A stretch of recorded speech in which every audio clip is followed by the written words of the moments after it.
Hi. അപ്പൊ എന്താ കറിച്ചട്ടി കേട്ട് ക്യാമറയുടെ മുന്നിൽ വന്നിക്കണെന്ന് വിചാരിക്കുന്നുണ്ടാവൂലേ. അപ്പൊ നമുക്കിത് തലേ ദിവസത്തെ കുഞ്ഞമ്മത്തി, നല്ല പൊടിയായിട്ടുള്ള കുഞ്ഞമ്മത്തി ഉണ്ടല്ലോ, അതും മുളകിട്ട് വെച്ചിട്ടുള്ളതാട്ടോ. തലേ ദിവസത്തെയാണ്, സൂപ്പർ ടേസ്റ്റ് ആയിരുന്നു കേട്ടോ.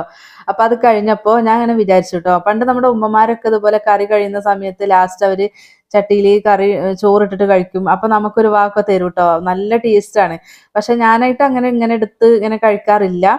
പിന്നെ ഉണ്ടല്ലോ നമ്മള് റീൽസിൽ ഇതുപോലെ ഇങ്ങനെ കാണുന്നുണ്ട് ട്ടോ. അപ്പൊ എനിക്ക് തോന്നി നമുക്കൊന്ന് കഴിച്ചു നോക്കിയാലോ. അപ്പൊ ദാ ഇന്ന് ഈ കുഞ്ഞമ്മത്തിയുടെ കറി ലാസ്റ്റ് ആയപ്പോ നല്ല ടേസ്റ്റ് ഉള്ള കറിയാണ്, തലേ ദിവസത്തെയാണല്ലോ. അപ്പൊ ഞാൻ വിചാരിച്ചു ഇന്നത്തെ ചോറ് ഇങ്ങനെ കഴിച്ചു നോക്കാം എന്നിട്ടോ. അപ്പൊ ഇപ്പൊ ഈ പപ്പടും ഈ മീൻ വറുത്തൊക്കെ ഒരു ഷോക്ക് വേണ്ടി വെച്ചതാട്ടോ. സത്യത്തിൽ എനിക്ക് പപ്പടം ഇഷ്ടമല്ല കേട്ടോ ചോറിന്റെ കൂടെ. അപ്പൊ മീനും ഞാൻ ആ മീനൊന്നും അങ്ങനെ കഴിക്കൂല. അപ്പൊ അതിന്റെ തലഭാഗം ഞാൻ എടുക്കും, പിന്നെ കാണിക്കാൻ വേണ്ടിയിട്ട് ഒന്ന് നുള്ളി കാണിക്കാന്ന് വെച്ചിട്ട് വിചാരിച്ചിട്ട് വെച്ചതാട്ടോ. അപ്പൊ നിങ്ങൾ ഇങ്ങനെ കഴിച്ചു നോക്കാറുണ്ടോ? അടിപൊളി ടേസ്റ്റ് ആണ് കേട്ടോ. Thank you.